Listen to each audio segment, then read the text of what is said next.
don't like to waste time, so let's get in. Today, basically the format will be pretty simple. I'm just going to spend some time reviewing these personal insight questions. I had my brother just throw some up on this Google Doc here, and I'll paste the link again for those of you who are, folks coming in late.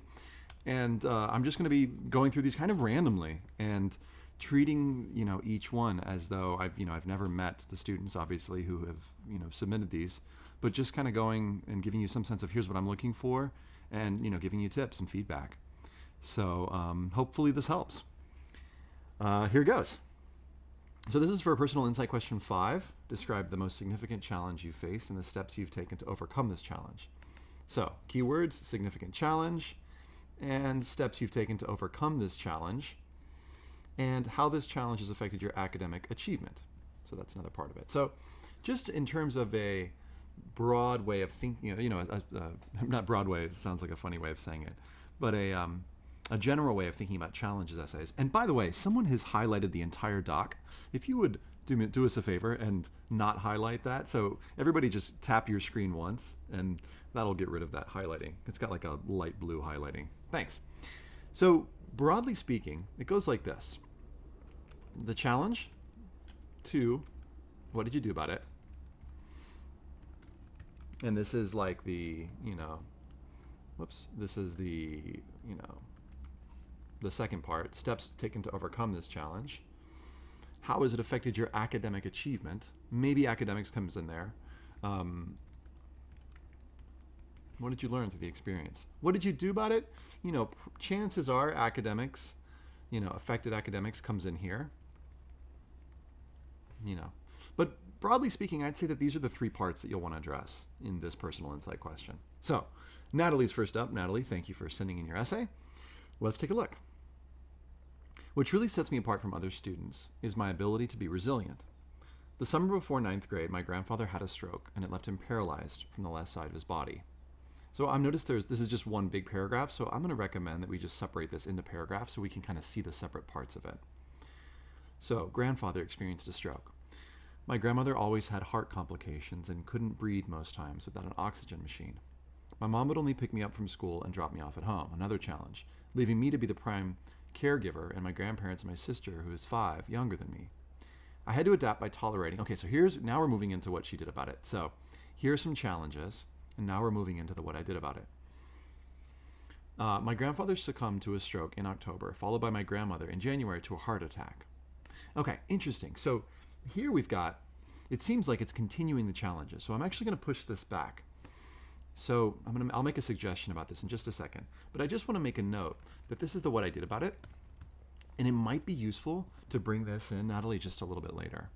So in other words, to set up all your challenges first, and then to talk about what you did about it. So let's keep reading. My grandfather succumbed to a stroke in October, followed by my grandmother in January to a heart attack. I felt distressed because I lost my moral and psychological way of standing. My family ended up having to sell our house to pay for funeral arrangements. This left my sister and I homeless and sleeping in tents in a garage with my mom. Although this was the hardest time in my life, I kept things in focus. So first of all, I just want to acknowledge what a rock star you are, Natalie, for first of all just being willing to share the story with us, but going through all this and still working hard to apply to college and to move yourself forward. So thank you for the amazingness that you are. And I noticed there's a transition here, so I'm breaking this part right here, the although. Although this is the hardest time in my life, I kept things in focus. Do you see, everybody, how this is the transition to what she did about it? Sure, I wasn't the top of my class. However, I never let my circumstances dictate my academic performance. So you see how she's already answering that, what you did, how it affected your academics? She's saying I never let it affect my academics. I survived, and by the way, is this true, is my question here. Whoops, sorry. Sometimes when I use the automatic comments feature, it closes it. It's back now. Okay. So insert comment. I have to do that this way. Is this true? Because while it may not have affected your grades, I imagine that going through some of that was probably pretty difficult, Natalie. And when you say academic performance, I think you're saying, I got great grades, really good grades. But it might be interesting, perhaps in this first paragraph, if we can work it in, to talk about how this impacted you. or sorry, impacted your ability to perform well in school, because it created certain challenges that you had to overcome, challenges that another student might not have had to go through. I survived an experience in which I thought I never would. I went through depression. Okay, so this seems to me to be part of the third. I survived an experience that I never thought I would survive. To me, seems like this would be sort of the what I learned about it. So this is part 3. What did you learn? And I'll give you a note in a second and tell you why I'm separating this. So this seems to be I'll call this the part 3, the what I learned section. Okay. So I'm going to suggest that we maybe pull that out, that kind of thing, and save it for the end. Because right now I'm interested in what did you do about it? I went through depression. However, I realized that life goes on. I started making up for the time I had to act like an adult when I was so far from being an adult by trying out for cheer. Okay, so here's some stuff you did. Okay, and I noticed this one here, the going through depression, may be a part of 1, but maybe that we can cut this. So this may go in part 1, the challenges part, because I would say that that's probably part of the challenges because it's part of the impact that it had on you. But we may be able to cut this. We may not need it. I'll talk to you more about that in just a minute to help you decide if you want to put it in there or not. So let me just kind of do a little quick outline. Challenges to what I did about it. And this might come later. So I'm going to take the liberty for a second, Natalie, of just moving this down. You're not going to lose it. I just think that this might go better closer to the end. So I'm just going to move this down here because it's kind of a reflection. And if we reflect in the middle of an essay, here's why I'm doing this. If we go back and forth between, for example, this part right here, the challenges, and we talk about how we adapted, what we did about it, and then we go back to more challenges, and then we go to what I learned about it, what I learned through the experience, and then we go back to more challenges, it can feel like it's jumping around a little bit. So what I'm giving you, and this is going to work for pretty much anybody who's going through one of these, who's writing an essay, dealing with challenges, writing about the challenges first, and then the what you did about it, and then the what I learned, even though those probably didn't all happen in perfect chronological order. In other words, you were probably learning some stuff along the way, and you were probably doing some stuff, and then some other challenges came up. In a short personal insight question like this, it can help create a more organized, response. Okay, so let's go back to where we left off. So I started making up for the time. This is actually, I think, going to be up in here. So trying out for cheer and taking AP courses, that to me is kind of in the what I did about it section. I loved coming to school. Let's see. I loved coming to school because it was the place in which I was so normal. No one was aware of my struggles, and I later got proper help. Okay, so this is more of what I did about it. No one was aware of my struggles, and I later got proper help. I'm a little bit confused about what that means. No one was aware of my struggles, and I later got proper help. So could this be a moment where, Natalie, you could talk about, in terms of the what I did, could it be, this be about learning to ask for help? Or maybe it's no one was aware of my struggles. Or the no one was aware. Could this be an additional challenge? Okay, so I would switch the order of that. So my question for you here is, and I'm just going to kind of scrunch this together for a second because I'm going to separate this third part here. This is the what I learned part. I think it starts here. What I learned. Okay. So I'm passionate about education because I'm aware that education will allow me to proceed with no economic constraints. Not necessarily true, right? and anybody who's in education will tell you that. I think what you're saying is it'll help you to make money and support yourself and potentially a family. But I would any time that there's extreme language, I would try dialing that back a little bit. So I'll just say beware of extreme language. With no need to ever depend on anyone but myself. Also not true, right? We are social beings and we need each other and we need to depend on. What I think the spirit of what you're saying is I want to be able to be independent and autonomous and not have to rely on others for basic needs. But this is more extreme language, right? Anytime, and how you'll recognize this, and here's a note for everybody, is if you start recognizing words like no one, everyone, always, ever, in this case, we've got ever, and, no need to depend on anyone, we can qualify that. And to qualify means to dial it back so that it's really true. A way to qualify that would be, say, something like, instead of saying with no need to ever depend on anyone but myself, we could say without a need to fully rely on anyone, or to be able to, instead of making it a double negative, you can make it a positive so that I can support myself and my family, Education fuels me to move forward with regal grace and peace in my heart. I'm not a victim of what happened to me, but a survivor of all it took to become successful. Okay, so let's go back a second. And by the way, the stuff that I, moved down is going to be down here. Okay, so Natalie, the challenges in terms of this, it's a lot. And normally I say, let's try and get into the first third, but it's meaning like the first 125 words. But, 150, I think it's okay to be this long. But I think the most important thing that the reader is going to want to know about is this section. What did you do about it? Your challenges set you up for, the awesome, digging deep, finding what your value is, finding what you're made of. It's really, this is the part that's sort of the meat and potatoes. But obviously, having understanding of the challenges can help us. So what I would say in terms of this, and I'm not going to go in and wordsmith this right now, but I would say to go back in and figure out, okay, which of these challenges do I want to include? Do I want to include all of them? Do I want to include some of them? And one way to do this is to go in and just bullet point what the challenges are. Okay? So what that might look like would be, I'm actually not going to bullet point, I'm just going to put them in bold. Grandfather had a stroke.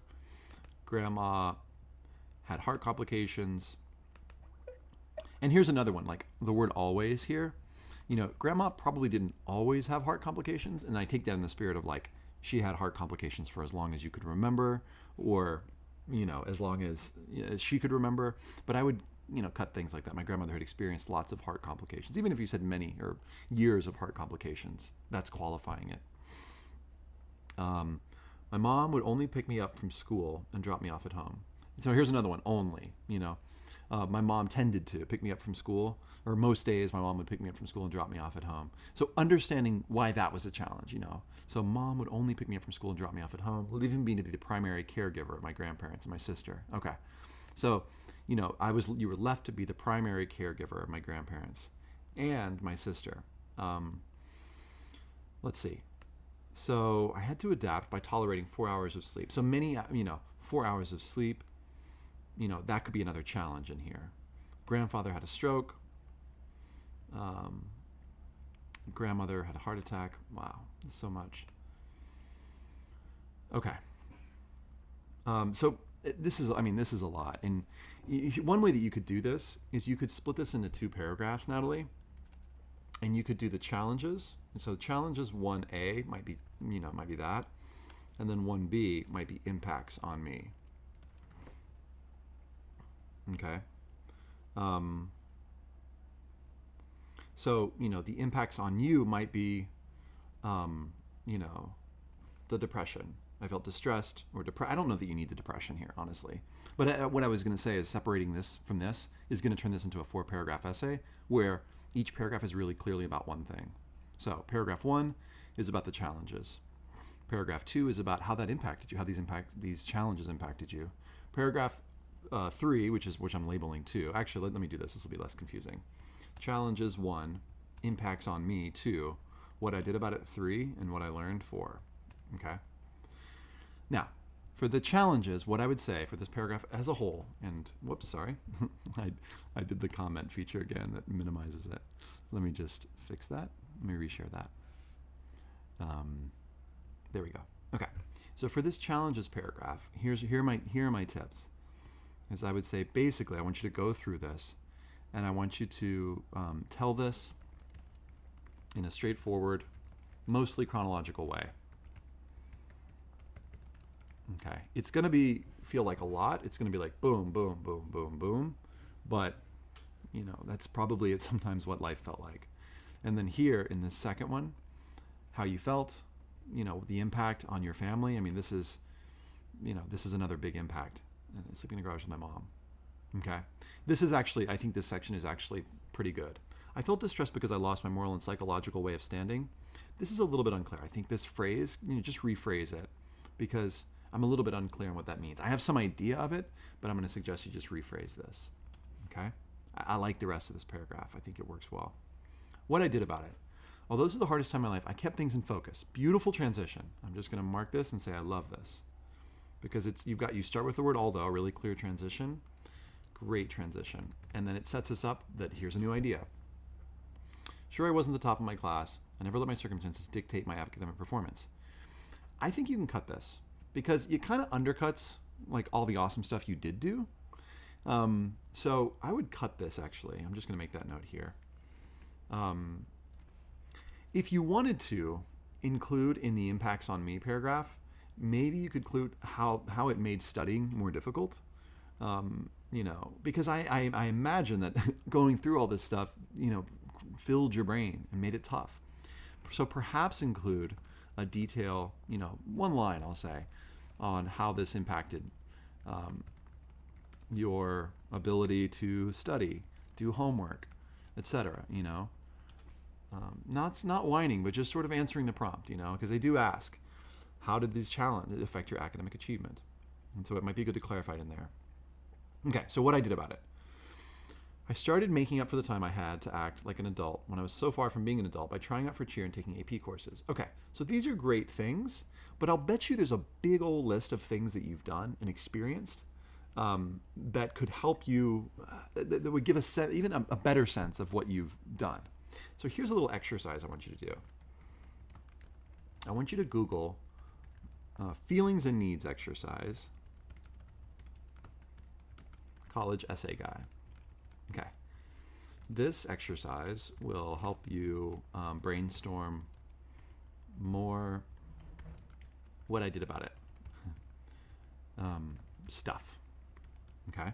It'll give you more ideas. Because I'll bet you did a ton of stuff, Natalie. Stuff that you're maybe not even aware of yet. And by going through that exercise, and it'll take you about 12 minutes. It'll take you maybe 12 to 15 minutes. Don't rush it. If you need to pause the video, there's a little video that you'll see on that. But it'll give you a sense of how to brainstorm even more stuff, for this section of the essay. Sorry, this section of the personal insight question. I'm not supposed to call them essays. But it is a short piece of writing. So anyway, that's why I sometimes call it that. But and then once you have all that stuff, you're going to pack it in here. Because I'll bet you've done even some more amazing stuff. And what that exercise will help you do is to help you understand why you were doing all that stuff, like what deeper needs you were trying to fulfill. Okay? No one was aware of my struggles, and I later got proper help. Again, I think that no one was aware of my struggles could be something about like the challenges or the impacts on you. Like that's what made it even more difficult because nobody knew. But I wouldn't put that here in this paragraph because here it's like the turning point. And I'll mark this here, turning point. This is this is where we start. If the first paragraph is is kind of negative, and this is even more negative, in the sense of like how hard it was, then this is where we start to get positive. And that I later got proper help. If you did put that earlier and say, to make things even more difficult, I wasn't sharing it with anybody. Maybe at this point, at the end of this third part, you talk about opening up to somebody, sharing it. Just an idea. Okay. In terms of what I learned about it, you talk about education because a more education will allow me to proceed. My question is, why education? Fuels me forward with regal grace and peace in my heart. I think it's a little bit general. So what I would say is, in terms of the particular challenges that you've faced, could you get even more specific with how education you feel like will help you to overcome these types of problems? So why education? Could you get just a bit more specific? Okay.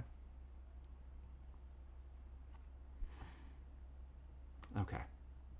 So, and the more specific you get there, I mean, it's going to be a short section, the better. And let's see, I like the language here. I'm not a victim of what happened to me, but a survivor of all it took to become successful. But here's a question, Natalie. It's like sometimes I'll ask students, could you take that last sentence and could you put it at the end of someone else's essay? And I think we could. Other people who've been through challenges could say the same thing. So see if you can come up with an ending that's unique to your story. Okay? And what that'll mean is getting more specific throughout. Okay, as I've kind of suggested. could this be unique to you? In other words, not something that could end anyone else's essay. That's a way to make it, memorable and remarkable. Okay. Cool. We just had someone join, so let me just give a little quick. I'm going to repaste the link to the doc on the. And Natalie, if you're on the call, any questions, feel free to type in on the chat box, or any feedback from anybody else. If you have thoughts, type them in the chat box before we move on.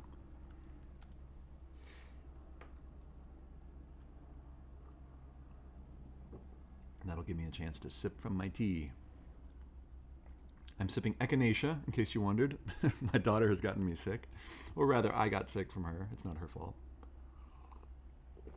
Okay, so, just to kind of wrap up for everybody for this. Oh, and the first line, I think you can cut it. I don't think we need it, because I think that also it's going to kind of put it in the general category. Because resiliency, or, being resilient is something that a lot of students write their essays, about. And so I would encourage you to just start your story. Okay? They'll see your resilience. Okay. Thanks, Natalie. Moving on. Neha, what would you say is your greatest talent or skill? How have you developed and demonstrated that talent over time? Okay, let's take a look. Being called Chlorine Girl by my friends and Medellin by my parents made me realize, or Medellin, I don't know how to pronounce that, sorry. I'm pronouncing it like the Colombian city. Made me realize that it's my greatest asset. I wonder what it is. Chlorine. Okay, maybe chlorine is your greatest asset. Maybe swimming, because you're about to talk about that. It might be good to clarify what this is. So I'm just going to put a little question mark and note that this is kind of an ambiguous pronoun here. I started swimming 5 years ago when I was forcefully thrown into the deep end of the pool and had to swim back to the side without a life jacket or a tube. Awesome metaphor. Metaphor alert right there. Though it was a rather tearful experience, I learned what it meant to come up from the bottom, both metaphorically and literally. Cool, okay. Standing 5 feet 8 inches tall, the sport was meant for a girl like me. From merely being thrown into a pool to swimming competitively, it took me quite a few years of hard work. Swimming 2 hours a day, 5 times a week, eating the right... Now pause for a second. And here's a little exercise that I love to do with swimming essays and all sports essays. So before we even read the rest of the essay, and you're wondering, like, why is Ethan interrupting? We should read the essay first. Well, I want to try this exercise because I think it's a good one, and I think it's going to help several people with their sports essays. And it'll also give us a framework for analyzing this one. So, Neha, if you're on the call, I'd love for you to participate in this, but we can actually brainstorm your essay for you, and you can just make use of our collective brain on this, which is kind of fun. So here's my question. And what I've done is I've just Googled college essay guide values exercise, which if you've been on my website, you've probably seen. Now, what I'm looking at here is a big list of different values. And my question to everyone on the call is, if we were to brainstorm sort of the typical cliche swimming essay, now we're not talking about Neha's essay right now because we haven't read it, and we haven't finished it, but what would be sort of like the typical values that would be stressed in a swimming essay? So go ahead and type in the chat box some ideas for a quote-unquote cliche or typical swimming essay, or personal insight question, if you will.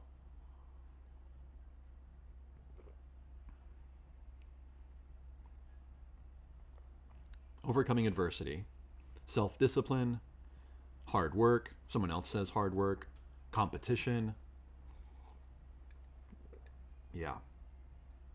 discipline, hard work, early riser, strength, This is what we can expect, right, from a typical sports essay. So as I'm reading this, Neha, I'm interested in how will this swimming essay stand out from other swimming essays? Because it's going to be hard, right? It's going to be harder than if you were writing about playing, an ancient, Chinese instrument, for example, because there are fewer students who have played ancient Chinese instruments. There are many students who are writing swimming essays, so it's going to be really important to make some unusual connections. Okay, so what I'm going to be looking for is, what are some unusual connections that might help this swimming essay stand out? Or is this going to kind of blend in with many other swimming essays? Is it going to be kind of more typical? Let's take a look. So, the sport was meant for a girl like me. So what I'm looking for is the values. From merely being thrown into a pool to swimming competitively, it took me quite a few years of hard work. Okay, so this one is, here's one value, hard work. Swimming 2 hours a day, 5 times a week, eating the right diet, so nutrition, keeping myself fit became a daily routine. As I started winning medals, which brought me immense fame and name, I persevered. So perseverance is another one of those usual ones. Winning medals. Slow and steadily, started winning 4 to 5 medals per swim meet. Okay, now it's starting to sound a little bit like a brag essay. And I'll tell you in a minute how to do a brag without making it sound like a brag. Even elected captain of the under-16 swim team. Now, all of this, by the way, will probably be, like all this stuff right here, will probably be on your activities list. So the question then is, how do we do something other than, just repeating what's on that list? And again, I'll tell you how to do that in just a second. That boosted my confidence to another level. With that came a lot of responsibilities, teaching the swimmers from junior squad during our after-school activities, making sure they train enough number of hours, conducting swimming team trials.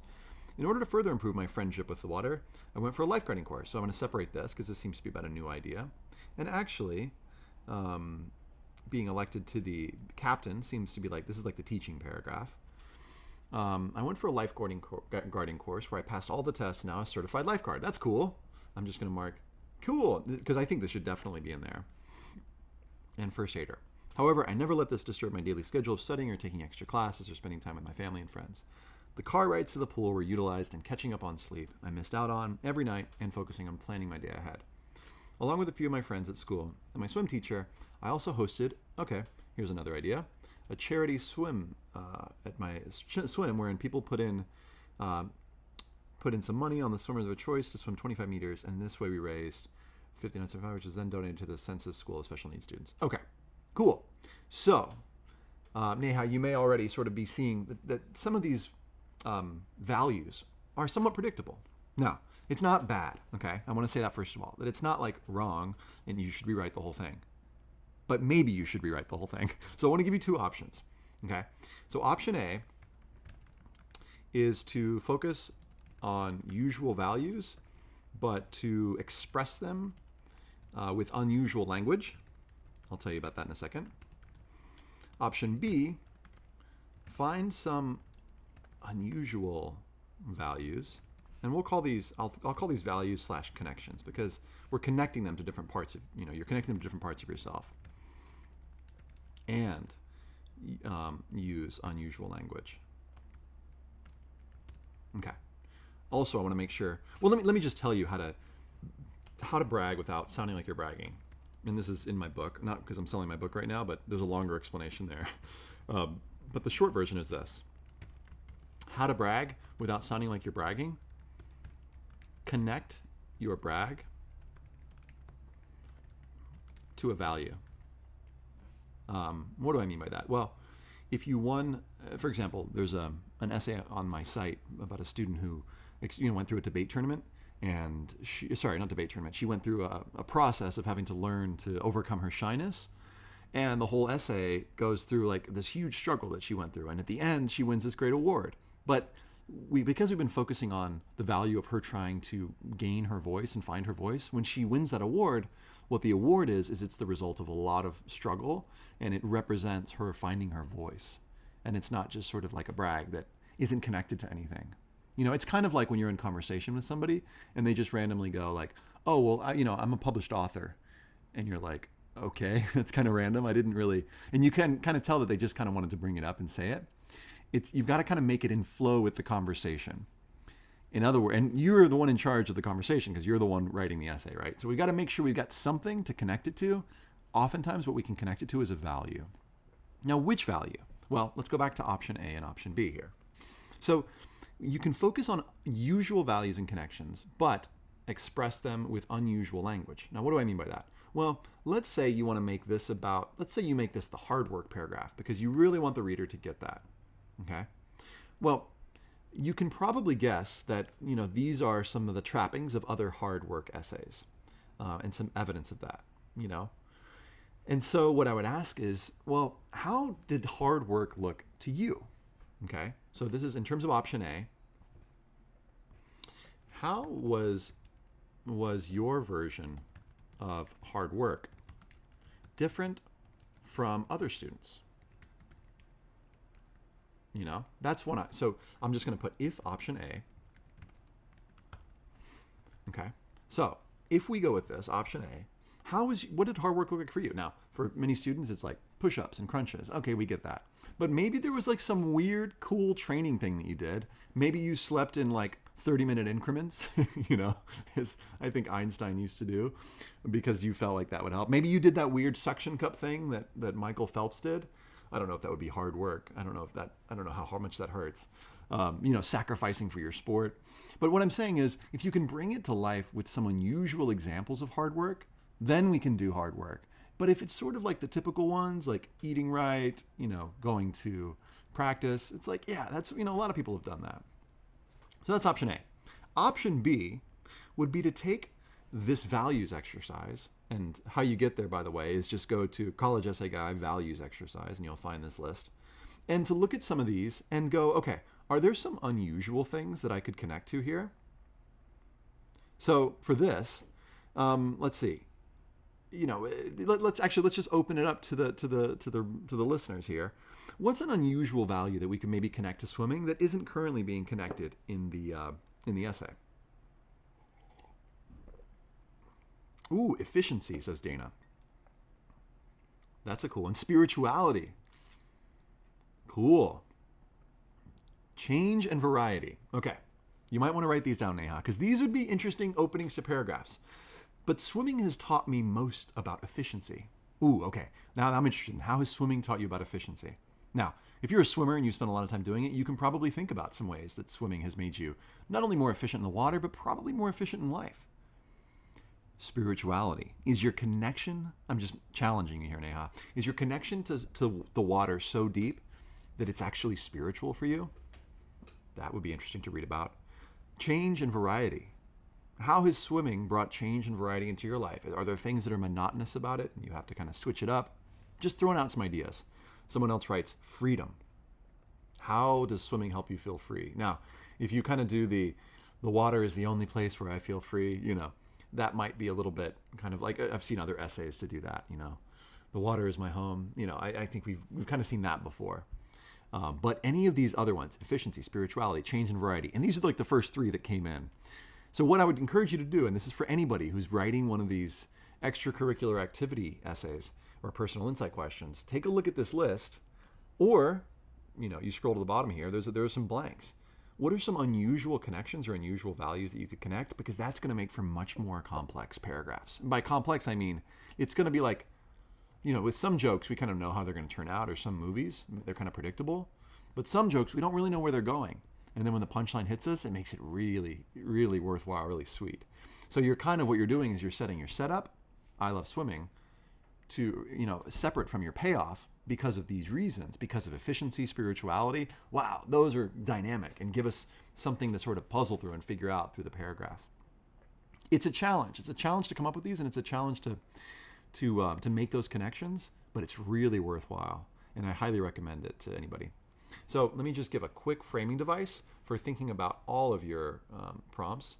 I think a boring essay, and I'm not calling your essay boring, Neha, I'm just speaking of essays in general, uses a common topic, okay, which, like, let's say basketball, makes common connections, like I like basketball because it's taught me hard work and perseverance and common language. That is why I love basketball.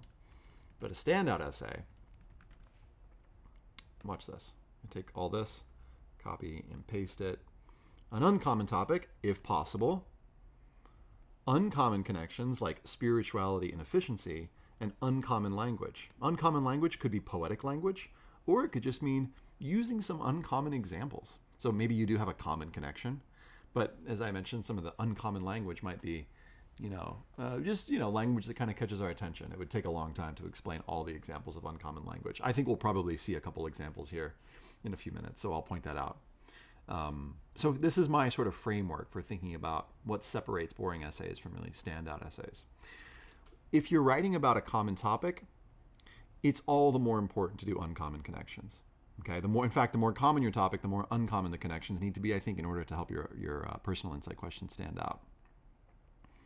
Yavuz is asking, what if it's a common topic but an uncommon situation? That's cool. I mean, you can turn an uncommon topic into an uncommon topic by putting it in an uncommon context. So it may not be as common in that case. And this is not like a hard and fast rule. This is just sort of what I've seen. Okay. So that's sort of, I haven't given you like a clear step-by-step, Neha. I've just kind of given you two options for brainstorming this. Because what I'm actually suggesting, and maybe you've kind of heard in my tone of voice, is that I actually would encourage you to try and brainstorm some more unusual values or connections. Because I think those are going to make for a more interesting essay. And I think that's going to change the whole deal. Okay? So my challenge is this. Brainstorm, and this is for everybody who feels like they've got kind of a typical topic and kind of a typical, or what they might call a boring essay. Again, I'm not saying your essay is boring. Yeah, I'm just saying for students who are writing about a common topic, they sometimes feel that way. Brainstorm some uncommon connections. And then focus on one per paragraph. That's a great way to structure this. Tip, other tip, make sure your brags, your brag moments are connected to particular values. See, and there are many essays, but see the on debate essay on the CEG website. Okay. Anonymous Alligator keeps clicking around on the page and it keeps popping up. Hey, Anonymous Alligator. Okay. So I hope that's useful, Neha. And as you can see, I'm not. You can tell that I'm looking kind of at the big picture of it rather than going into the details, because I think that it needs some more content. Any other comments before we move on?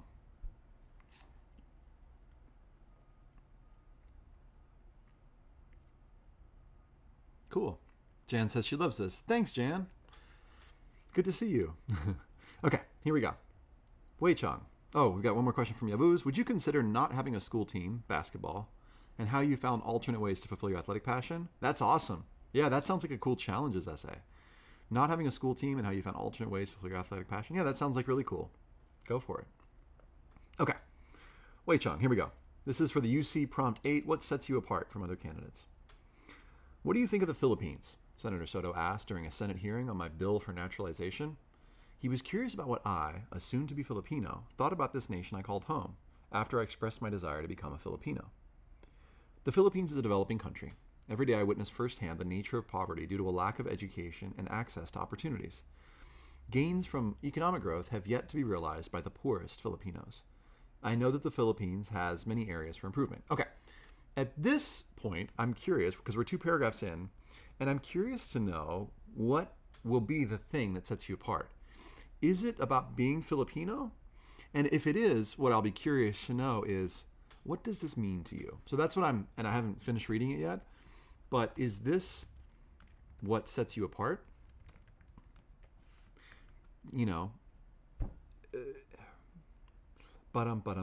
I'm curious if that could be more specific. Sorry, I know I haven't read the rest of the essay, but I'm wondering if this is what sets you apart. And Wai Chung, if you're on the call and you want to type in the chat box, you can go ahead and answer me. Is this what sets you apart? And if it is, what does this mean to you? That's what I'll be curious. I'll be curious to find out in the essay. Personal insight question, sorry. Okay. The Filipinos' optimism and positivity during times of hardship are redeeming qualities. Now, that sounds like you're talking generally about Filipinos, and I want to know about you. And even this paragraph gets into like what the Philippines is, and I want to know about you. So I'm just noticing a preference for, I want to hear about your heart, rather than your opinion on Filipinos in general. Because this is kind of a generalization. It's a positive one, but it's kind of a generalization. When I visited Super Typhoon Haiyan-ravaged Tacloban City for a Christmas outreach, I was struck by the resilience shown by the victims. Thus, to Senator Soto's question, I expressed my belief in the Philippines' potential through its youth and optimism of the Filipino people. Okay, so again, I still feel like it's kind of generally, it could be, I feel like this could be, I would cut this. I'm not going to say cut specifically because it might be that this is not the best topic, actually. I'm still debating in my brain, Wai Chung, in terms of what I would say, like, go for this. So I'm not even going to say cut a specific paragraph, but I'm just noticing that I want to know more about you. And if you identify as Filipino, what that means in terms of your own experience. Rather than sort of like, here's what I saw some other people experience, and I think that that's like me. Being granted Philippine citizenship last August 2015 bolstered my sense of responsibility towards the community that nurtured me. Okay, cool. I was awarded citizenship not only in recognition of my past contributions in math and service, but more importantly, my potential to be a valuable Filipino. Thus, I'm compelled to develop my talents to serve my fellow Filipinos. I'm confident that despite the Philippines' current situation, Filipinos' forward-looking outlook will shine through towards progress. I aspire to make the most out of my college education, learn in a diverse atmosphere, and come back to play an integral role in my country's progress and development. Okay, cool. And if you're on the call, Wai Chung, I'd be curious to know, are you a Filipino native? Are you still living there and planning to live in the U.S. and then go back?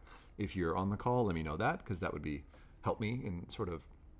But I think that's what you're saying here, in terms of your trajectory. Okay, so what do I think of this? I'm still not sold on the topic just yet, Wai Chung, because in terms of what sets you apart, there will be other Filipinos applying to the UCs, probably quite a few. And so I'm still interested in, could we get more specific with this? This would probably be a bigger conversation, Wai Chung, in terms of what other topics you have to write about, because I'd be interested to sort of poke around and help you brainstorm and see if this is the best topic for you. Because what I get is that there's a connection to culture and a connection to certain values. But right now, those values aren't quite supported, except in this section right here with specific examples. Okay. So let's see. Contributions in math and service, and optimism and positivity, which I think are kind of the same thing. So if I read this essay and I said, okay, what have I learned about Wai Chung? I've learned that he identifies with the optimism of other Filipino people, and he was awarded citizenship. But I think the core question, here's why I'm not sold on this as a topic yet, Wai Chung, is that this is a key question. And this will go for anybody. The key question when you're working on these is, what do I learn about this author? Like, in another way of asking this, i.e., which values are essential to the author's very being? I know that's a deep way of saying that, but I don't know that I have a clear sense of that from this. If you wanted to talk about, if the values you wanted to emphasize were your optimism and your ability to work hard, I think that's in here somewhere. Service is another one. Let's see, where is that? I aspire to make most of a diverse atmosphere. Yeah, to contribute to play an integral role in progress development. It's hard for me right now. And the reason I'm kind of waffling is because I just think that the topic is too general. What makes me different is I'm Filipino. I'm not sure that's the strongest topic. So I would suggest, Wai Chung, either identifying what the values are. So here's a path. First of all, is there a different topic that could be stronger? Take a look, and this is something that I'll review. I'm doing a course starting tomorrow, Wai Chung, that's Pay What You Can, and I'll tell everybody more about that at the end. But I'm doing an online course where I'll help you think through this, and I'll ask you to take a look at the UCs look for something called the 14 points of comprehensive review, and I'll talk about what those are on the course tomorrow. Take a look at the 14 points of comprehensive review and ask, is this topic covering one of those? Because that's kind of how you score points for the UCs. If not, is there something else I could write about? And by covering, addressing, I'll say addressing, I could write about that does, or that does better, that addresses those better. Okay? So do this. Take a look at and you can Google this, 14 points of comprehensive review, or you can Google 14 points of comprehensive review college essay guide to get my take on this. And I would actually say that this may not be the strongest way to do that. If you decide you really want to write about being Filipino, I must write about being Filipino. Then I would say, then brainstorm the values and hashtag values exercise. The values you'd like to show and give a specific example to demonstrate each of those. Okay? Uncommon values. Remember, uncommon values are better.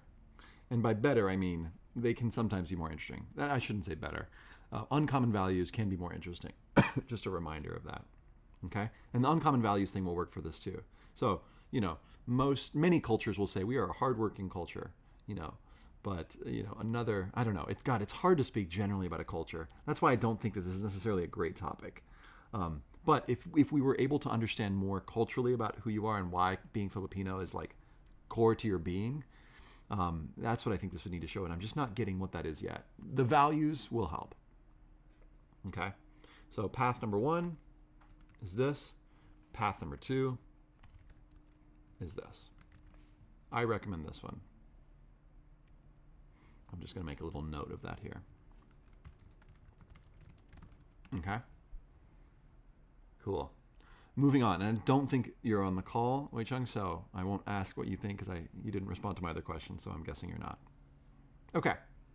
Next essay. Any thoughts from the peanut gallery, folks listening?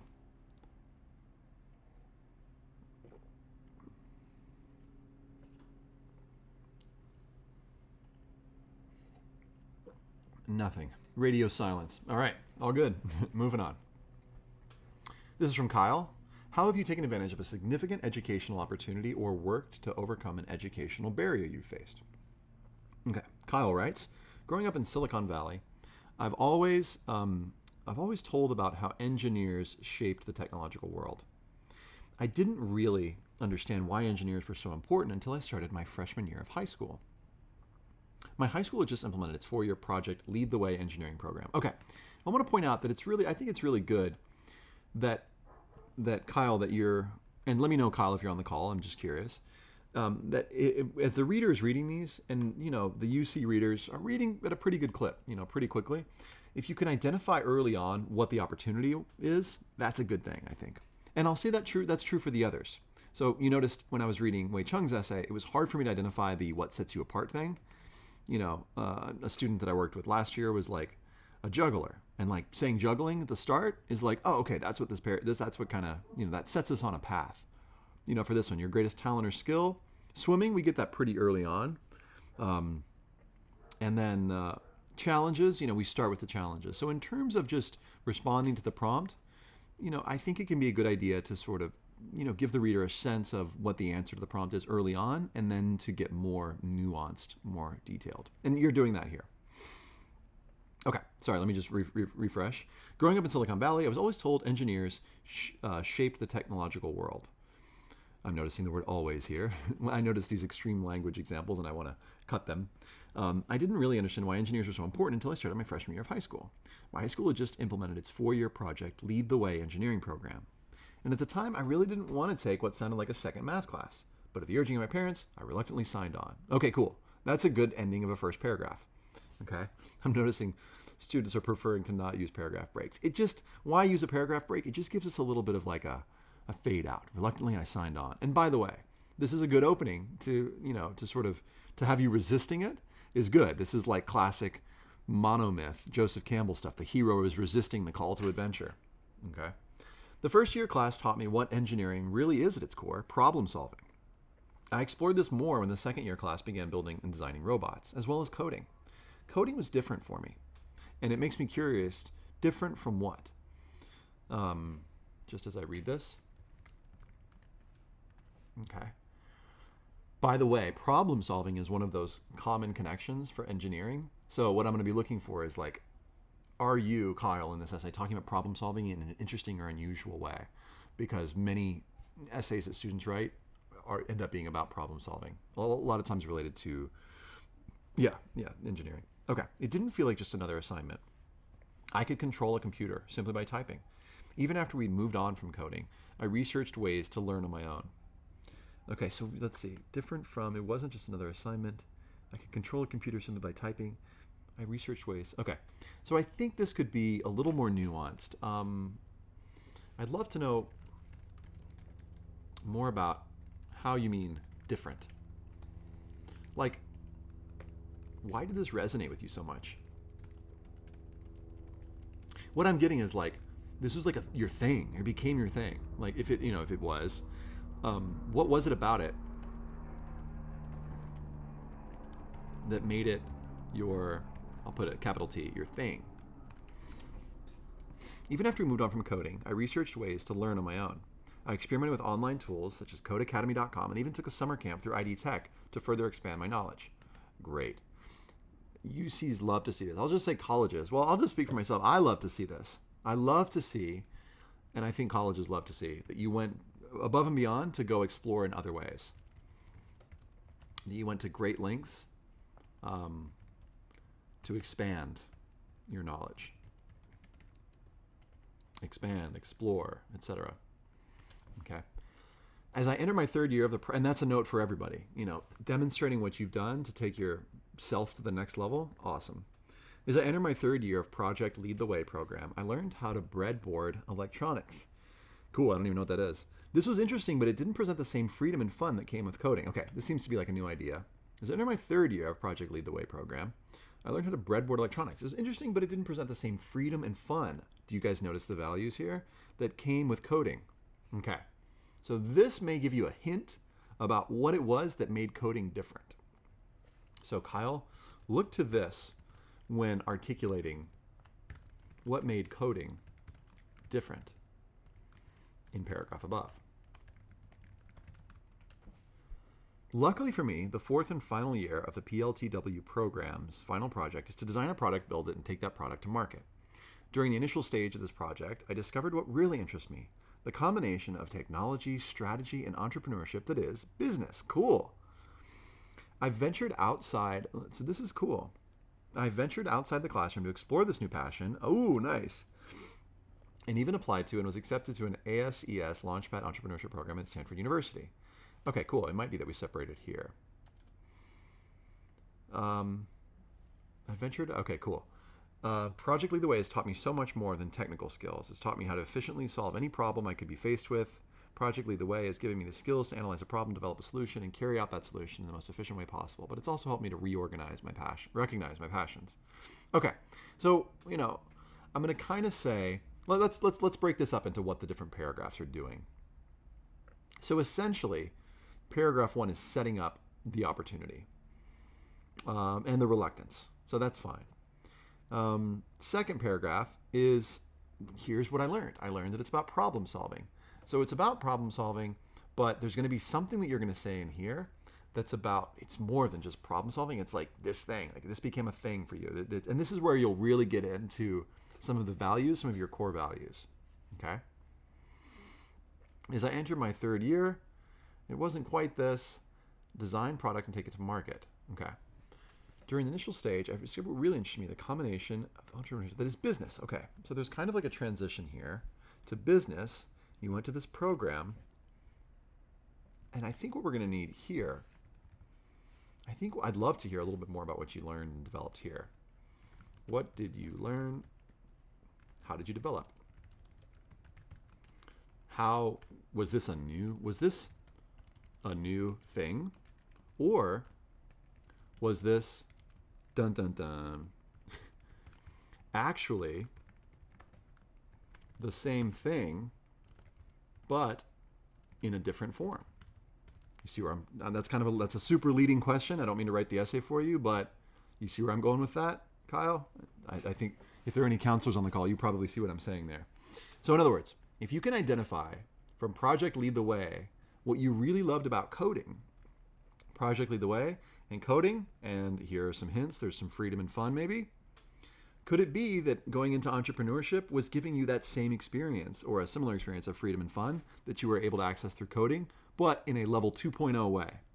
So if it's freedom and fun, and I'm just using your words here, that you found in coding, how is entrepreneurship giving you freedom and fun, or we'll call it X, whatever you decide you found in coding? but at an even higher level. Okay. How has this allowed you to experience X, which I'll say, freedom and fun, but at an even higher level? Okay. That's going to give you your structure for this. And I want you to write here, Kyle, and not worry about word limit to figure out what that thing is in terms of internship. Now, this will probably change once you rewrite the stuff above. So let me just make that note. This will probably change once you identify, I'll just say once you answer some of the questions above. And I like that you start with Project Lead the Way because you clearly come back to, here's this one thing, but it helped you to discover some of your core values, right? And it could be, by the way, here, whoops, I did that automatic thing that I always do, which is the shortcut for making a comment. It could be that here that you add another sentence that actually gives us maybe another value comes in here. And that's the thing that makes this, meaning business, that makes, we'll call it entrepreneurship 2.0. In other words, even better than coding. So, not only did I get the freedom and fun, but I also got this, And what is this thing? Again, I feel like I'm, beating the same horse. But is that an expression? I don't know. But, coming back to what's another thing? I also found a way that I could express myself, in a way that I hadn't been able to. Or it was even more autonomous. I don't know. You can pick one of these that's somehow connected to a part of yourself. Now, identifying what this is, this 2.0 thing, we might be able to connect this to this. So let's say that you reluctantly signed on because you didn't really want to take a second math class. Okay, so whatever your resistance is here, this is getting a little bit like advanced into the weeds a little bit, but whatever your resistance is here, okay, so I'm just going to mark this resistance. So reason for resisting, I'm going to call this A. I'm just going to label this A. It could be that here, this thing that you found in business actually helped you solve A. Now, what I mean by this is, let's say you resisted, you resisted this coding stuff because it was way too much math. And in business, and again, I don't mean to write it for you, but there are opportunities where you don't have to do so much math, so you're able to focus on the other parts that you really like. Okay, so that's just one example. My point here, and you can rewrite this too. You can rewrite what the resistance was.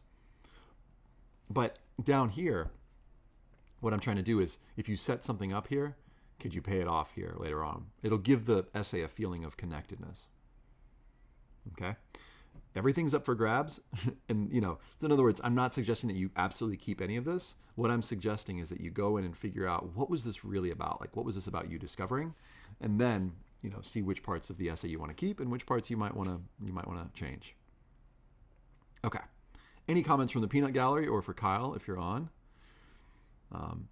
Let's see. Farrell is asking, did you review my essay? Nope, I did not. Anthony says, exactly. I'd like to know more about tying in freedom and fun at the end. Okay, so Anthony's agreeing with me. Cool. Any other thoughts before we move on?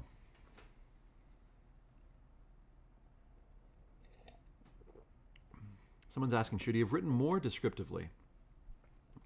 Maybe. I mean, it depends. What I'm looking for initially is just clarity of information, because I think that the content of that and like what the values are the most important thing. If the descriptions help, then yes. And where would you see, as Constantine, where would you see that description might help? That's input that Kyle might be interested in. And the question, by the way, just to tell everybody while you're typing that, the question came in, should he have written more descriptively? While you're answering that, where you would think more descriptions might go. I don't generally say just put in more description for the sake of having description and making it sound pretty. It's only if it serves a particular end.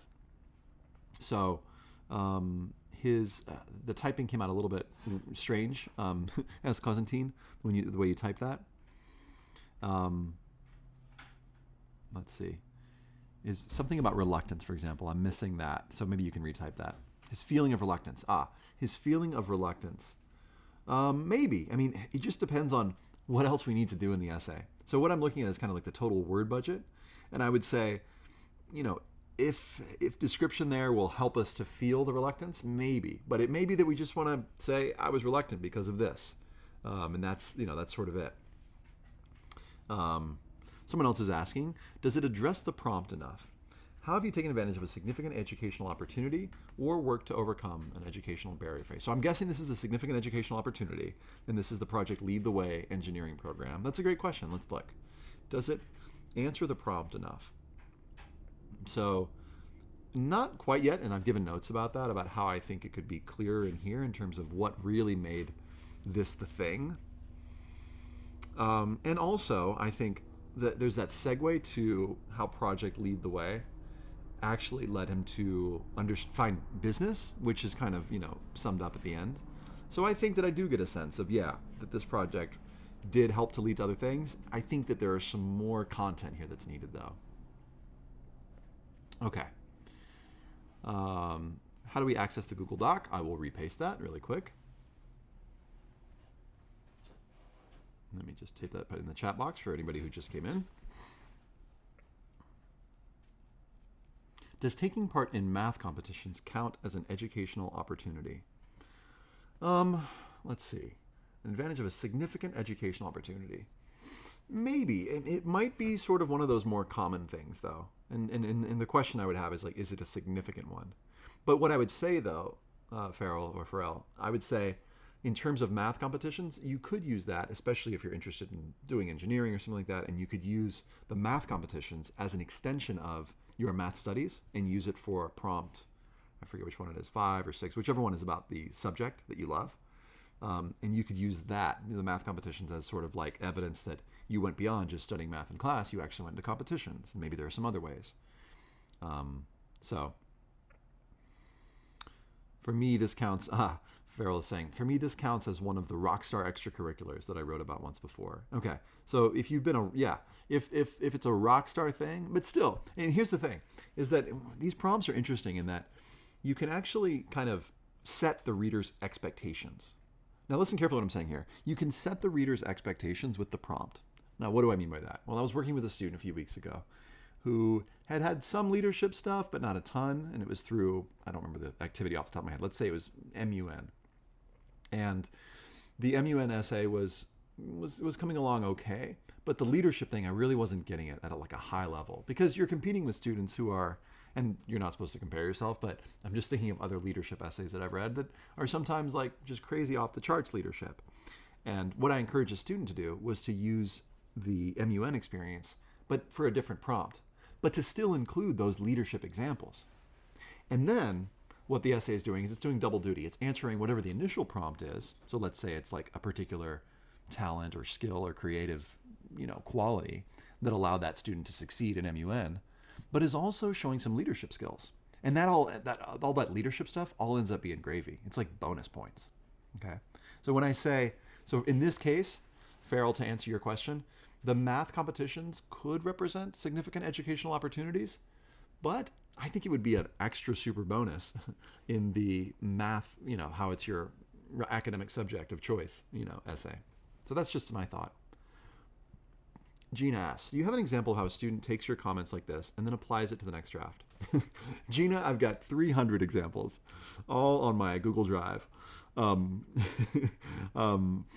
Let's see. I don't know that I keep them, though, because usually when students revise, they revise on the same one. So I don't know that I have one offhand, because most of my students, but that's something that I've been asked about before, and it's something that maybe I'll do a little ebook at some point. I have so many projects that I want to do, but that's been on my list, to do a book of watching a student go through a set of revisions. It's just something that hasn't been in my top 10 of priorities. But thanks for asking. Let's see. Would attending a summer journalism program count as a significant educational opportunity? For sure. And I'll say, Terry, also, that's another situation where it's like if you did, or if you're a student, if you're a counselor, did some journalism in school, that the summer journalism program could be an extension of that. But yes, is the short answer. Okay, Yavuz asks, last question, and then we'll move on. I have a question. I did an international language program in 8th grade. Should I write about it, or should I focus on high school activities? Sorry, this is kind of random. Not random at all. I'd say focus on high school stuff. So I wouldn't focus on something that you did in 8th grade. Okay, let's do one more, and then we'll do some questions. Oh, Kyle was here. Kyle, you're welcome. I hope that was useful. Okay, here's Jimmy's essay. What have you done to make your school or community a better place?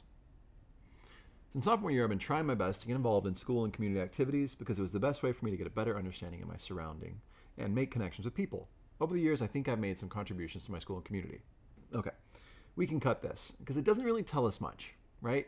In terms of what you've done, it's sort of like, it's raring, it's like starting to start is how it feels. So this is something that I'll just give as a general note for everybody. Ask yourself, do I need my first paragraph? Does it pass the beheading test? That's kind of a gross term, but it's one that I've heard college admissions counselors use. And it's one that sometimes, it's great to ask yourself, can I just cut the first paragraph and get right into it? For UCs, that's particularly important because, again, short on time. In school, I enjoy taking part in a vast variety of activities and student organizations. Student Council, Sustainability Corps, Water Polo, etc. Being part of the dynamic O'Dowd community is definitely one of the best elements of high school life. Okay, now at this point, because it's sort of general and it's like, hey, I've done a bunch of stuff. My question is this going to be an essay that's about like a montage? Like, here's how I've contributed in A. Here's B opportunity. Here's C opportunity. And so then there would be separate paragraphs, which would be one way of organizing it. Or is it like, I participated in a lot of these different things, but they all have this one thing in common. I'll just give a cheesy example. It's all about solving problems, because we were just talking about that. And then when you talk about each one of those, you've given a framing device for your montage. Okay, so let me just put these at the top, because as a reader, I'm sort of wondering, is this a montage? I'll just say questions that come up for me as I read your second paragraph. Is this a montage? If so, what could help connect the different, what do we want to call these? The different, experiences, clubs, opportunities. The different, we'll call these the giving experiences, because these all seem to be about community service. Okay. Let's take a look. But I think my contribution lies within my experience of building and leading clubs. Okay, cool. So maybe that's it. Sophomore year, this is maybe a second paragraph, the next paragraph.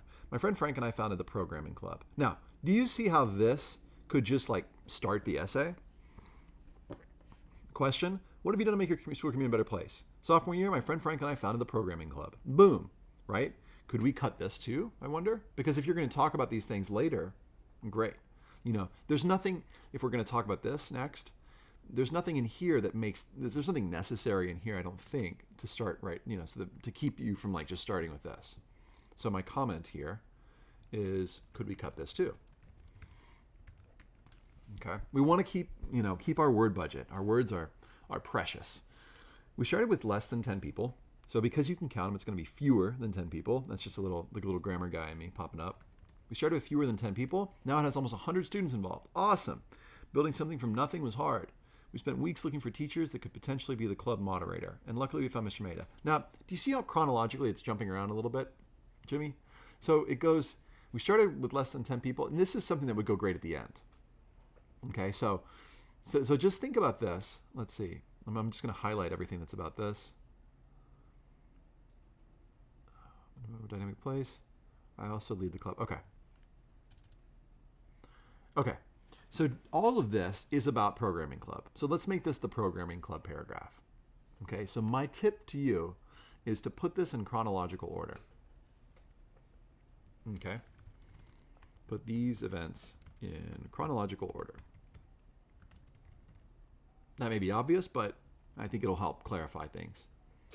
My tip would be, this is your stand up and cheer moment. I would put this at the end. Okay.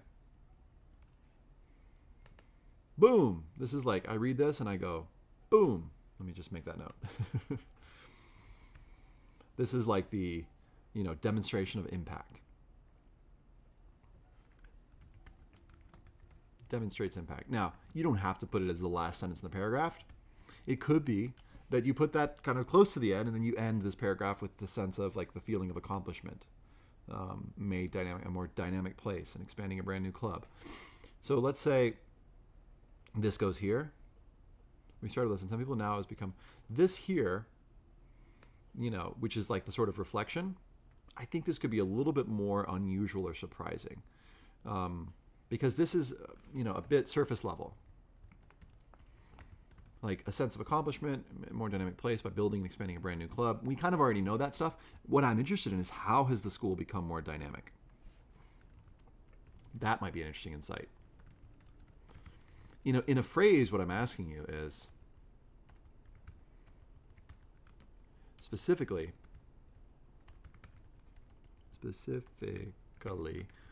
what, well, let me just put it this way. What specific impacts have you seen? Impact or impacts have you seen? It can be anecdotal. It can be like, a girl came up to me and she's like, man, I never knew coding could be so cool. Can be anecdotal. Okay. So this is programming club. We'll call this, I'm going to underline it because it's like part 1. And then for the next one, let's see. Let's say sustainability core and club on campus. Seeking to expand environmental awareness.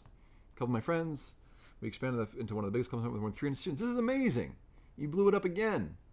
It's like you're like a startup master.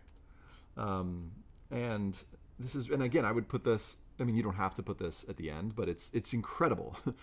I can't believe you've got 300 students in this club. Given the Green Ribbon School Award, great. It was definitely something that acknowledged all the efforts that I put into the club. But again, the insight kind of falls flat. Insight needs to be insightful. What is insight? It's something that you say that goes beyond the obvious, that gives us some information that we couldn't have ascertained just by, kind of the surface level. Okay.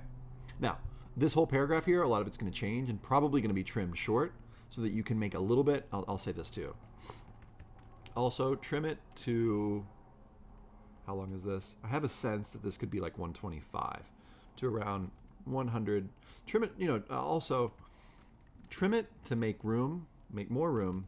I'll say trim it to its essence to make more room for the next 2 paragraphs. Now, what I'm suggesting, because I know that there's some other good stuff in here in terms of either the work you've done or something beyond, given the Green Ribbon School Award is cool, it's going to be in your activities list. So again, make it about what the journey was, what the values this represented to you, something other than just all the hard work you put in, So I'm just going to make that note. Can you make this about something more than just the hard work? The hard work, I don't want to downplay. I'm sure it was a ton of work, and I want to just acknowledge that. Like, awesome. But in terms of giving us an insight into something that's beyond the activities list, we would probably guess that it took some hard work to win this award. Maybe it might help to just explain maybe a little bit of context on what it takes to win this award.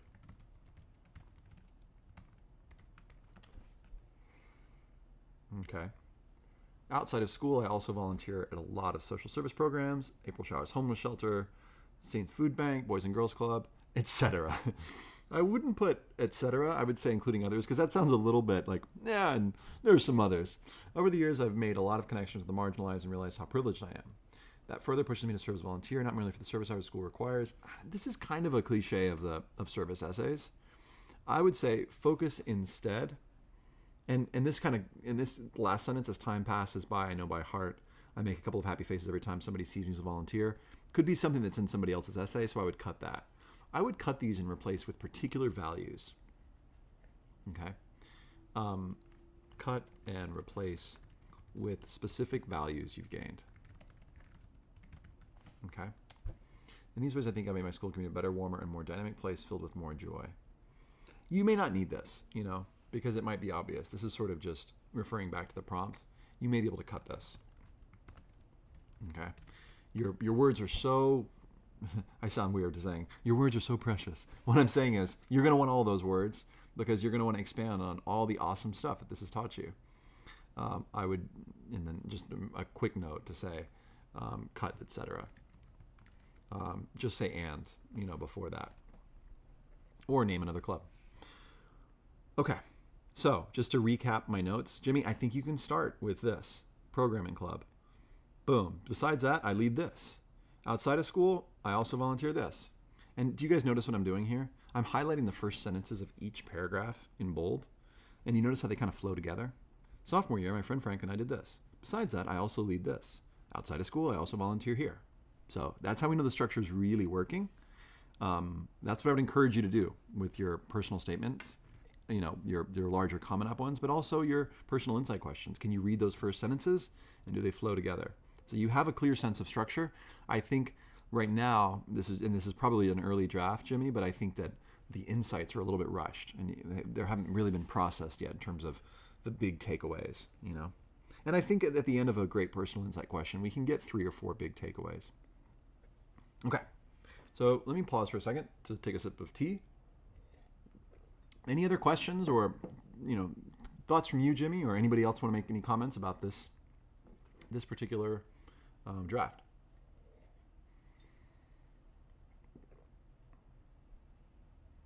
Go ahead and type them in the chat box.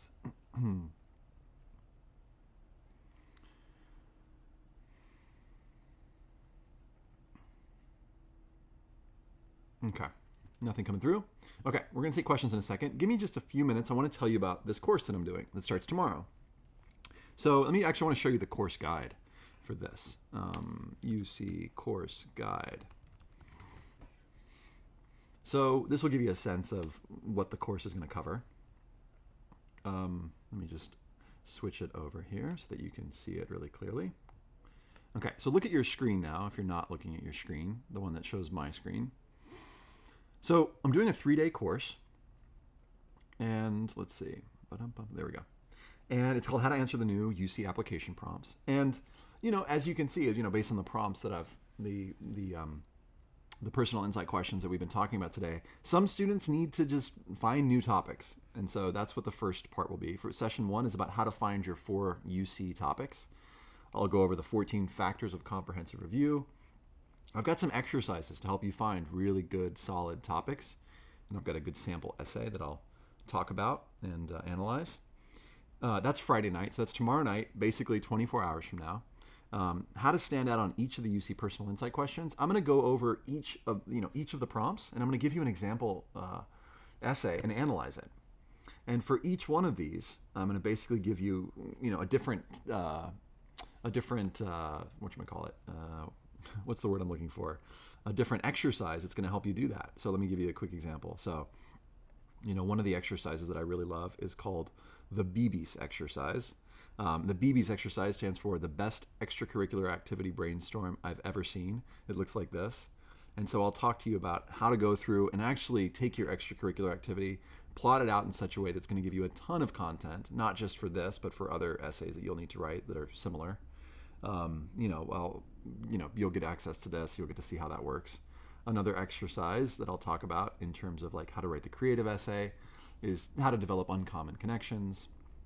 So those are some of the exercises that we're doing. That's on Saturday morning. So basically, Friday night, we'll work on finding your topics. Saturday morning, we're working on how do you stand out. And I'll look at each one of those different prompts. So the homework Friday night will be find your topics. And then Saturday morning, it's how to stand out on each of these. And then what I'll do, I'll give you guys a little bit of time, and then I'll start to workshop some more of these essays live using the principles that I discuss on the course. Then Sunday, we'll continue to, I'll probably do a little time at the beginning workshopping some more essays. And then I'll give you something called the Great Personal Insight Question Test. That'll basically be like a self-assessment tool for how do you determine if your personal insight question is really doing as much as it could or should be doing. How to bring more what I term core values, insight, craft, and wow into your personal insight question. So I'll give you another resource for that. So that's the pitch. for this course. It's pay what you can, which is pretty cool, which means that pretty much, there's a suggested amount, but pretty much any amount will do. And if you want to find out more, just go to collegeessayguide.com. I'll put up the link for it. If you click on services, and then you click on live. Oops, sorry. Let me just expand this for a second. Let's see. Here we go. Okay. Yeah, at the top of the page, you click on live. There it is. How to answer the new UC application prompts. So you click that, and it'll give you all the information. How to answer the new UC application prompts, a comprehensive course. Okay. Or also, if you just go to the website and you click that top banner, working on your UC schools application, check out my course this weekend. You can just click that, and that'll take you to that same thing. Okay. So just a UC course this weekend. It's Friday night, Saturday, and Sunday morning. And if you're not on the course, I'll send recordings so you can watch them whenever you want. It's pay what you can with a suggested cost, but that means that you shouldn't be ashamed to take it. Like, no matter what you want to pay, if you're interested in the pay what you can, in the pay what you can option, email assistant@collegeessayguide.com. That's my brother Nick, and he'll set you up with a code, okay, with a coupon. So if you can't pay the recommended cost, don't worry about it. I really just rather have a bunch of folks take the course. Get this. Last time we did this course, in fact, the last 3 courses that I've done, everyone has gotten feedback, gotten individualized essay feedback. And that's, counselors who sometimes wanted to work with their students' essays in the past 3 courses. So it could be that one day these courses are so large that nobody, not nobody, but that only 20% or 50% of students get feedback. But so far, everyone has gotten essay feedback. So just keep that in mind. This is a way to work with me a little bit one-on-one. And it's a way for me to work with more students. That's why I do these courses, because it makes these resources accessible to a lot more. And so I recommend counselors, you take it too. It's going to give you a bunch of resources and example essays you can use. So, okay, there ends the pitch. We got a few minutes left. So I'd love to hear, let's see, I'd love to hear thoughts or questions that you've got. Let's see. Gina says, thanks. You're welcome. Benjamin says, what if I can't catch you live in your seminar? You can do the recorded version, Benjamin. I'd say still sign up. You'll still get the recordings. So, yeah, that's what I'd recommend. You'll still get all the content. You just won't be able to, ask questions afterwards. That's all. Okay. Wasif says, I'm signed up and super excited. Good. I'm glad. I'm looking forward to having you. Wasif asks, if I didn't get accepted to a UC school my first try from high school, and I resubmit my application to conclude, or I re-examine my application to conclude it was math, is it good to write about that when entering community college? I was determined to learn from my weakest subject, regardless if it was related to my major. I ended up with a B, but it meant more than a letter grade, but rather than a representation of what it will set my mind to power. I'm a little bit confused on the question, Wasif. So what I would encourage you to do is, let's talk about it on the course. It sounds like that you'll be wanting to address that, and I think it might be a good idea to address it and to talk about how you worked hard and talk about what's different in this application. I think that would be awesome. Sydney asks, so that's what I would say, Wasif. Let's talk about it tomorrow. Okay? Okay. He's laughing. Okay. Sydney asks, will you be having another webinar like this before UC apps are due? Lord, no is my answer. Meaning, this is your chance. Like they're due pretty much in a couple weeks. So this will be the last chance. And I was trying to time it, and I thought, well, this would be a good time, because then people wouldn't be freaking out. I wouldn't want to do this course like a week before the deadline, for example. So this is it. This is the last chance to take this UC course. So I'd recommend, if you're interested, to sign up now. Okay. Do I offer more free webinars like this? Matthew asks. Yeah, sometimes. Just sort of, on a whim, as I would make sure that you're signed up for my, and I think you are, if you're on this, signed up for my mailing list, which you can just find on the website, on the homepage. Just sign up for the mailing list, and you'll find out about other free webinars. Yavuz asks, are you going to do a workshop like this to edit students' work? We didn't get to my essay, and I want to see if I have another date to try again. Yeah, Yavu's on the course. I'll be editing and working through people's personal insight questions. So I would encourage you to sign up for that. Mayina asks, can we submit more than one essay for you to give feedback during the course? Let's make sure everybody gets at least one before we start doubling. That's what I usually like to do.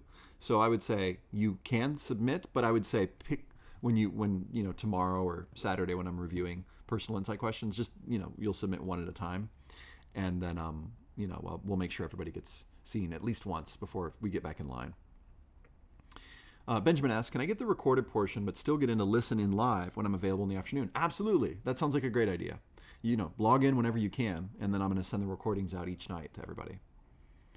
How intensive is tomorrow's course? Wasif asks. Not too intensive. It's going to be mostly brainstorming. I'm going to give you some concepts to think about. But you probably already, what I would say to prepare for it is start to think about what would your 4 UC topics be. And I'll help you kind of map them out. Mayuna asks, yeah, definitely. Thank you. Awesome. Matthew asks, are you going to review these essays past 5:30?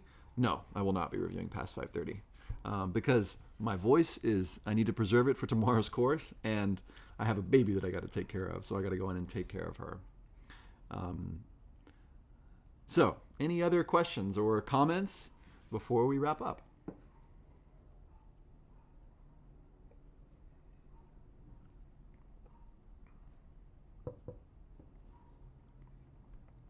Wasif asks, do I offer personal tutoring? I do. Yeah, just feel free to email me through my website. There's a little button that says one-on-one help, and then you can just submit a little info through there. Terry says, thanks for this valuable information. You're welcome. It'll help me work more effectively. Kyle is one of my students. Awesome. Well, thanks for joining, guys. I'm glad you were on. Will the essays you review be visible to everybody? On the course, yes, Benjamin. Those will be visible to everybody, but you're able to use a surname if you'd like, so that nobody knows it's you. Jan says, thanks, take care. Thank you. You're welcome. Take care. You're welcome, Wasif.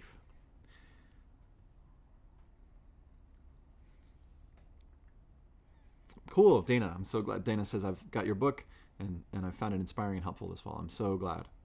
Thank you. Thanks, Benjamin. Hoping my daughter feels better. You're welcome, everybody. You're welcome. Okay. If you've got we got 1 minute left. Any final questions? I'm getting lots of thanks, lots of gratitude, and you're very welcome. I hope to see some of you on the course.